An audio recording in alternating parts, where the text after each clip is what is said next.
Hi hello guys, welcome back to Adya colourful. ನಾನು Suma. Friends, ಇವತ್ತಿನ ವಿಡಿಯೋದಲ್ಲಿ ಒಂದು ಇನ್ಸ್ಟೆಂಟ್ ಆಗಿರುವಂಥ ದೋಸೆ ರೆಸಿಪಿನ ನಿಮ್ಮ ಜೊತೆ ಶೇರ್ ಮಾಡ್ಕೊಳ್ತಾ ಇದ್ದೀನಿ. ತುಂಬಾ ಈಸಿಯಾಗಿ ಮಾಡ್ಕೊಳ್ಳೋವಂಥ ಒಂದು ರೆಸಿಪಿ. ಸೊ ಈ ಒಂದು ದೋಸೆ ತಯಾರಿಸೋದಕ್ಕೆ ಯಾವುದೇ ಕಾಳು ಬೇಳೆ ಅಕ್ಕಿ ಇಲ್ಲದೆ 5 ನಿಮಿಷದಲ್ಲಿ ರುಚಿಯಾದ ಒಂದು ದೋಸೆನ ತಯಾರಿಸ್ಬೋದು. ತುಂಬ ಈಸಿಯಾಗಿ ಮಾಡ್ಕೊಳ್ಳುವಂಥ ಒಂದು ರೆಸಿಪಿ. ಖಂಡಿತವಾಗ್ಲೂ ನಿಮಗೆ ಸಂಜೆ ಬೇಕು ಅಂದಾಗಲೂ ಕೂಡ ಸ್ನ್ಯಾಕ್ಸಿಗೆ ಇದನ್ನು ಮಾಡ್ಕೋಬೋದು, ಅಥವಾ ಬೆಳಿಗ್ಗೆ ದಿಢೀರಾಗಿ ಒಂದು ಬ್ರೇಕ್ಫಾಸ್ಟ್ ತಯಾರಿಸ್ಬೇಕು ಅಂದರೆ ಖಂಡಿತವಾಗ್ಲೂ ಈ ದೋಸೆಯನ್ನು ತಯಾರಿಸ್ಕೋಬೋದು. ಈ ಒಂದು ದೋಸೆ ತಯಾರಿಸೋದಕ್ಕೆ ಮೊದಲನೇದಾಗಿ 1 ಕಪ್ಪು ನಾನು ರವೆಯನ್ನು ತಗೊಳ್ತಾ ಇದ್ದೀನಿ. ಸೊ ದಪ್ಪ ರವೆ, ನಾವು ಸೂಜಿ ಅಂತೀವಲ್ವ, ಉಪ್ಪಿಟ್ಟಿಗೆ ಬಳಸುವಂತಹ ರವೆ, ಬನ್ಸಿ ರವೆ ಅಲ್ಲ ಇದು. ಸೊ ಸ್ವಲ್ಪ ದಪ್ಪ ಇರುವಂತಹ ರವೆ, ಉಪ್ಪಿಟ್ಟಿಗೆ ಬಳಸುವಂಥ ರವೆ. ಓಕೆ, 1 ಕಪ್ ರವೆಯನ್ನು ಒಂದು ಮಿಕ್ಸಿ ಜಾರ್ಗೆ ಹಾಕ್ಕೊಂಡಿದ್ದೀನಿ.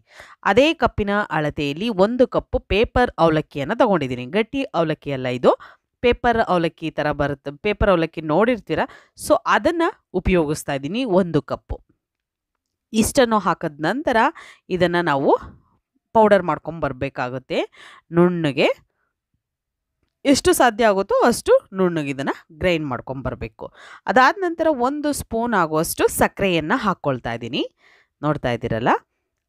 ಅದಾದ ನಂತರ ನಾವು ಇದಕ್ಕೆ ಮೊಸರು ತೊಗೊಳ್ಳೋಣ. ಸೊ ಅದು 1 ಕಪ್ಪು ಮೊಸರನ್ನು ತೊಗೊಳ್ತಾ ಇದ್ದೀನಿ ನಾನಿಲ್ಲಿ. ಸೊ ಫ್ರೆಂಡ್ಸ್, ನೀವು ಯಾರಾದರೂ ಫಸ್ಟ್ ಟೈಮ್ ನನ್ನ ಚಾನಲ್ಗೆ ವಿಸಿಟ್ ಮಾಡಿದರೆ ಪ್ಲೀಸ್ ಚಾನಲ್ನ ಸಬ್ಸ್ಕ್ರೈಬ್ ಮಾಡ್ಕೊಳ್ಳಿ, ಹಾಗೆ ಲೈಕ್ ಮಾಡಿ ಮತ್ತು ಹೆಚ್ಚೆಚ್ಚು ಶೇರ್ ಮಾಡಿ ಫ್ರೆಂಡ್ಸ್. ಈಗ 1 ಕಪ್ಪು ಮೊಸರನ್ನು ತೊಗೊಂಡಿರೋಂಥದ್ದು, ಅದನ್ನು ಮಿಕ್ಸಿ ಜಾರ್ಗೆ ಹಾಕ್ಕೊಳ್ಳೋಣ. ಇವಾಗ ನಾನು ಜಾರ್ಗೆ ಹಾಕ್ಕೊಳ್ತಾ ಇದ್ದೀನಿ. ರವೆ ಹಾಗೆ ಅವಲಕ್ಕಿ ಮತ್ತು ಸಕ್ಕರೆ ಹಾಗೆ ಮೊಸರು ಇಷ್ಟನ್ನು ಹಾಕ್ಕೊಂಡಿದ್ದೀನಿ. ಸ್ವಲ್ಪ ನೀರು ಹಾಕ್ಕೊಳ್ತಾ ಇದ್ದೀನಿ, ನೋಡ್ತಾ ಇದ್ದೀರಲ್ಲ. ಒಂದು 1/4 ಕಪ್ ಆಗುವಷ್ಟು ನೀರು ಇದಕ್ಕೆ ಜಾಸ್ತಿ ಬೇಕಾಗೋದಿಲ್ಲ. ಸೊ ತುಂಬಾ ಈಸಿಯಾಗಿ ಮಾಡ್ಕೊಳ್ಳುವಂಥ ದೋಸೆ. ಸೊ ಖಂಡಿತವಾಗ್ಲೂ ಎಲ್ಲರಿಗೂ ಇಷ್ಟ ಆಗುತ್ತೆ, ತುಂಬಾ ಟೇಸ್ಟಿ ಕೂಡ ಇರುತ್ತೆ. ಸೊ ನೋಡ್ತಾ ಇದ್ದೀರಲ್ಲ, ಈ ರೀತಿ ನುಣ್ಣಗೆ ಇದನ್ನು ಗ್ರೈಂಡ್ ಮಾಡ್ಕೊಂಡು ಬಂದಿದ್ದೀನಿ, ನುಣ್ಣಗೆ ರುಬ್ಬಿದ್ದೀನಿ, ನೋಡ್ತಾ ಇದ್ದೀರಲ್ಲ. ಈ ರೀತಿಯಾಗಿ ರುಬ್ಕೊಂಬರ್ಬೇಕಾಗುತ್ತೆ. ರುಬ್ಬಿರೋಂಥ ಒಂದು ಮಿಶ್ರಣನ ಒಂದು ಬೌಲ್ ತೊಗೊಳ್ಳೋಣ, ಅದಕ್ಕೆ ಹಾಕ್ಕೊಳ್ಳೋಣ. ನೋಡಿ, ಈ ಒಂದು ಬೌಲಿಗೆ ಹಾಕ್ಕೊಳ್ತಾ ಇದ್ದೀನಿ ರುಬ್ಬಿರೋ ಅಂಥದ್ದನ್ನು. ಸ್ವಲ್ಪ ಗಟ್ಟಿಯಾಗಿದೆಯಲ್ಲ, ಸೊ ಅದಕ್ಕೋಸ್ಕರ 1 ಸ್ಪೂನ್ ಸಹಾಯದಿಂದ ತೆಗಿಯೋಣ. ಬೇಕು ಅಂದರೆ ಇನ್ನೂ ಸ್ವಲ್ಪ ನೀರು ಹಾಕ್ಕೊಂಡು ನೀವು ಗ್ರೈಂಡ್ ಮಾಡ್ಕೋಬೋದು. ಯಾಕೆಂದರೆ ನಮಗೆ ಈ ಒಂದು ದೋಸೆ ಮಾಡೋದಕ್ಕೆ ಜಾಸ್ತಿ ನಮಗೆ ಗಟ್ಟಿ ಇರಬೇಕು ಹಿಟ್ಟು, ತೆಳ್ಳಗಿರಬಾರ್ದು. ಅದಕ್ಕೋಸ್ಕರ ನಾನು ನೀರು ಸ್ವಲ್ಪನೇ ಹಾಕ್ಕೊಂಡು ಹಿಟ್ಟನ್ನು ಗ್ರೈಂಡ್ ಮಾಡ್ಕೊಂಬಂದಿದ್ದೆ. ಮತ್ತು ಸ್ವಲ್ಪ ಜಾರ್ ತೊಳೆದು ನೀರನ್ನು ಹಾಕ್ಕೊಂಡಿದ್ದೀನಿ. ಒಂದ್ಸಲ ಚೆನ್ನಾಗಿ ಮಿಕ್ಸ್ ಮಾಡ್ಕೊಳ್ಳೋಣ ಇದಕ್ಕೆ. ನಂತರ ಇವಾಗ ನಾವು ಸ್ವಲ್ಪನೂ ಗಂಟಿಲ್ಲದ ಹಾಗೆ ಮಿಕ್ಸ್ ಮಾಡ್ಕೊಳ್ತಾ ಇದ್ದೀವಿ. ಈ ರೀತಿಯಾಗಿ ಮಿಕ್ಸ್ ಮಾಡಿದ ನಂತರ ನಾವು ಒಂದು ಪ್ಲೇಟನ್ನು ಮುಚ್ಚಿ ಒಂದು 5 ನಿಮಿಷ ಇದನ್ನು ರೆಸ್ಟಿಗೆ ಇಡಬೇಕಾಗುತ್ತೆ.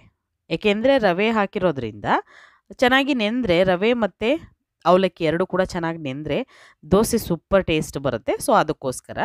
ಹಾಗೆ ಇಲ್ಲಿ ಇನ್ಸ್ಟೆಂಟಾಗಿ ಮಾಡಿರೋದ್ರಿಂದ ಇಲ್ಲಿ ನಾನು ಈನೋ ತೊಗೊಳ್ತಾ ಇದ್ದೀನಿ, ಅಡುಗೆ ಸೋಡಾ ತೊಗೊಳ್ತಾ ಇಲ್ಲ. ಸೊ ಈನೋ ಪೌಡರ್ನ 1 ಸ್ಪೂನ್ ಆಗುವಷ್ಟು ಹಾಕ್ಕೊಳ್ತೀನಿ ಫ್ರೆಂಡ್ಸ್. ಓಕೆ, ಒಂದು ಪ್ಯಾಕೆಟಲ್ಲಿ ಕಟ್ ಮಾಡಿಕೊಂಡು ನಾವು 1 ಸ್ಪೂನ್ ಆಗುವಷ್ಟು ಈನೋ ಪೌಡರ್ನ ಹಾಕ್ಕೊಳ್ಳೋಣ. ತುಂಬಾ ಇನ್ಸ್ಟೆಂಟಾಗಿ ತುಂಬ ಈಸಿಯಾಗಿ ಮಾಡ್ಕೊಳ್ಳುವಂಥ ಒಂದು ದೋಸೆ. ಸೊ ದೋಸೆ ಅಂದರೆ ಕೆಲವೊಂದು ಸಲ ತುಂಬಾ ಪ್ರೊಸೀಜರ್ ಅನಿಸುತ್ತೆ ನಮಗೆ. ದೋಸೆ ಮಾಡಬೇಕು ಅಂತ ಅಂದಾಗ ನಾವು ದೋಸೆಗೆ ಮತ್ತು ಅಕ್ಕಿ ಬೇಳೆ ಎಲ್ಲ ನೆನೆ ಹಾಕಿ ರುಬ್ಬಿ ಮಾಡಬೇಕು ಅಂತ ಅಂದ್ಕೊಳ್ತೀವಿ. ಸೊ ಈ ರೀತಿ ಇನ್ಸ್ಟೆಂಟ್ ಆಗಿರೋವಂಥ ದೋಸೆಗಳನ್ನು ಕೂಡ ತಯಾರಿಸ್ಕೋಬೋದು. ಮತ್ತು ನಾನು ನನ್ನ ಚಾನಲಲ್ಲಿ ತುಂಬ ದೋಸೆ ರೆಸಿಪಿಗಳನ್ನು ಶೇರ್ ಮಾಡಿದ್ದೀನಿ. ಖಂಡಿತವಾಗ್ಲೂ ನೀವು ಅಲ್ಲಿ ಚೆಕ್ ಮಾಡಿ, ನಿಮಗೆ ಇಷ್ಟ ಆಗುವಂಥ ದೋಸೆಗಳು ಸಿಗ್ಬೋದು.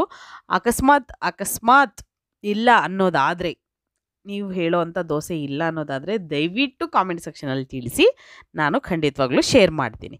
ಓಕೆ, ನೋಡಿ, ನಾನು ಹಿಟ್ಟನ್ನು ಈನೋ ಹಾಕಿದ ನಂತರ ಅದಕ್ಕೆ ಹಿಟ್ಟನ್ನು ಚೆನ್ನಾಗಿ ಕಲಿಸ್ಕೊಂಡಿದ್ದೀನಿ. ಕಲಿಸಿದಾದ ನಂತರ ನೋಡ್ಬೋದು ಎಷ್ಟು ಚೆನ್ನಾಗಿ ಸರಿ ಉಕ್ಕಿ ಬಂದಿದೆ ಅಂತ. ನೋಡ್ತಾ ಇದ್ದೀರಲ್ಲ, ಈ ರೀತಿಯಾಗಿ ನಮಗೆ ಈ ಒಂದು ದೋಸೆ ಹಿಟ್ಟು ರೆಡಿ ಆಗುತ್ತೆ. ನೋಡಿ, ಇಷ್ಟು ಗಟ್ಟಿ ಇರಬೇಕು. ಬೇಕು ಅಂದರೆ ಒಂದು ಸ್ವಲ್ಪ ನೀರು ಹಾಕ್ಕೊಳ್ಬೋದು ನೀವು.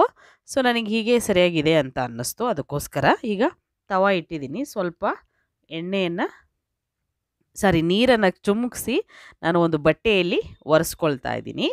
ನಿಮಗೆ ಬೇಕು ಅಂದರೆ ಎಣ್ಣೆ ಹಚ್ಚಿ ಕೂಡ ನೀವು ಮಾಡ್ಕೊಳ್ಬೋದು. ನಾನು ಡೈರೆಕ್ಟ್ ಹಾಗೆ ದೋಸೆಯನ್ನು ಹಾಕ್ಕೊಳ್ತಾ ಇದ್ದೀನಿ. ಎಣ್ಣೆ ಏನೋ ಬೇಕಾಗೋದಿಲ್ಲ ನಮಗೆ, ಯಾಕೆಂದರೆ ಇದು ನಾನ್ ಸ್ಟಿಕ್ ತವ ಇರೋದ್ರಿಂದ ಏನು ತೊಂದರೆ ಇಲ್ಲ. ನೋಡಿ ಈ ರೀತಿಯಾಗಿ ನಾವು ದೋಸೆ ಸರಿ ಹಾಕಿ ಬಿಟ್ಬಿಡಬೇಕು. ಈಗ ಅದೇ ತಾನಾಗಿಯೇ ಬಬಲ್ಸ್ಗಳು ಬರ್ತಾ ಇರುತ್ತೆ. ಎಷ್ಟು ಚೆನ್ನಾಗಿ ನಮಗೆ ಅಲ್ಲಲ್ಲಲ್ಲಿ ಹೋಲಾಗಿರುತ್ತೆ ಈ ನಮಗೆ ದೋಸೆ ಅಂದರೆ ನೋಡೋದಕ್ಕೆ ತುಂಬಾ ಚೆನ್ನಾಗಿರುತ್ತೆ, ಜಾಲ್ರಿ ಜಾಲ್ರಿ ಆಗಿರುತ್ತೆ. ಸೂಪರ್ ಟೇಸ್ಟು ಕೂಡ ಅಷ್ಟೇ ಚೆನ್ನಾಗಿರುತ್ತೆ ಫ್ರೆಂಡ್ಸ್. ಖಂಡಿತವಾಗ್ಲೂ ಯಾರಾದರೂ ತಯಾರಿಸಿಲ್ಲ ಅಂದರೆ ದಯವಿಟ್ಟು ನನ್ನ ವಿಡಿಯೋನ ನೋಡಿ ಒಂದು ಸಲ ತಯಾರಿಸಿ. ಪರ್ಫೆಕ್ಟಾಗಿ ದೋಸೆ ಬಂದೇ ಬರುತ್ತೆ. ಹೇಗೆ ಬಂತು ಅಂತ ಮತ್ತೆ ಯಾರ್ಯಾರು ಇಷ್ಟಪಟ್ಟರು ಮನೆಯಲ್ಲಿ ಅನ್ನೋದನ್ನು ತಪ್ಪದೇ ತಿಳಿಸಿ. ಓಕೆ, ಈಗ ನೋಡ್ಬೋದು ನೀವೇ ಅಲ್ಲಲ್ಲಿ ಡಾಟ್ಸ್ ಎಲ್ಲ ಹೇಗೆ ಬರ್ತಾ ಇದೆ ಅಂತ. ಸೊ ಅದಕ್ಕೋಸ್ಕರ ನಾನು ಇದನ್ನು ಎಡಿಟ್ ಮಾಡೋದಲ್ಲೇ ನಿಮಗೆ ತೋರಿಸ್ತಾ ಇದ್ದೀನಿ ಎಷ್ಟು ನೀಟಾಗಿ ಬರುತ್ತೆ ಅಂತ ಹೇಳಿ. ನೋಡ್ತಿದ್ದೀರಲ್ಲ ಹೀಗೆ. ಸ್ಟವ್ನ ನಾನು ಹೈ ಫ್ಲೇಮ್ ಮಾಡಿಲ್ಲ, ಲೋ ಫ್ಲೇಮಲ್ಲೇ ಇದೆ. ಸೊ ಲೋ ಫ್ಲೇಮಲ್ಲೇ ಇಟ್ಕೊಂಡು ಇದನ್ನು ನಾವು ಒಂದು 2 ನಿಮಿಷದವರೆಗೂ ನಾವು ದೋಸೆನ ಬೇಯಿಸ್ಕೊಳ್ಬೇಕಾಗುತ್ತೆ. ಸೊ ನೋಡಿ ಸ್ವಲ್ಪ ಕಲರ್ ಚೇಂಜ್ ಆಗ್ತಿದೆ, ಆಗ ಇದನ್ನು ನಿಧಾನವಾಗಿ ತೆಗೆದಿಟ್ಕೊಳ್ಳೋಣ. ಹೀಗೆ ಮತ್ತೆ ಇನ್ನೊಂದು ದೋಸೆಯನ್ನು ಕೂಡ ಹಾಕಿ ತೋರಿಸ್ತೀನಿ. ಮೊದಲಿಗೆ ಇದನ್ನು ನೋಡಿ ಕಲರ್ ಕೂಡ ಎಷ್ಟು ಚೆನ್ನಾಗಿ ಬಂದಿದೆ ಅಂತ. ತುಂಬಾ ಮೃದುವಾಗಿರುತ್ತೆ, ತುಂಬ ಟೇಸ್ಟಿ ಅನಿಸುತ್ತೆ. ನೋಡಿ ಸ್ವಲ್ಪ ನೀರನ್ನು ಚುಮುಕ್ಸಿ ಈಗ ಬಟ್ಟೆಯಲ್ಲಿ ಒರೆಸ್ಕೊಳ್ಳೋಣ. ಬಟ್ಟೆ ಅಥವಾ ಟಿಶ್ಯೂ ಯಾವುದರಿಂದಾದರೂ ಕೂಡ ಒರೆಸ್ಬೋದು. ಅದಾದ ನಂತರ ಮತ್ತೆ ದೋಸೆ ಹಿಟ್ಟನ್ನು ಹಾಕ್ಕೊಳ್ಳೋಣ ಒಂದು ಸೌಟು. ನೋಡಿ ದೋಸೆ ಹಿಟ್ಟನ್ನು ಹಾಕಿದ ನಂತರ ತಾನಾಗೆ ಬಿಟ್ಟರೆ ನಮಗೆ ನೀಟಾಗಿ ಬಬಲ್ಸು ಬರ್ತಾ ಇರುತ್ತೆ. ತುಂಬಾ ಈಸಿಯಾಗಿರುವಂಥ ಯಾವುದೇ ಕಾಳು ಬೇಳೆ ಅಕ್ಕಿ ಇಲ್ಲದೆ 5 ನಿಮಿಷದಲ್ಲಿ ರುಚಿಯಾದ ಒಂದು ದೋಸೆಯನ್ನು ತಯಾರಿಸುವಂಥ ವಿಧಾನವನ್ನು ಹೇಳ್ಕೊಟ್ಟಿದ್ದೀನಿ. ಖಂಡಿತವಾಗ್ಲೂ ನಿಮಗೆ ಯಾರಿಗಾದರೂ ಇಷ್ಟ ಆಗಿಲ್ಲ ಅನ್ನೋದಾದರೆ ಕಾಮೆಂಟ್ ಸೆಕ್ಷನಲ್ಲಿ ತಿಳಿಸಿ ಕಾರಣ ಏನು ಅಂತ.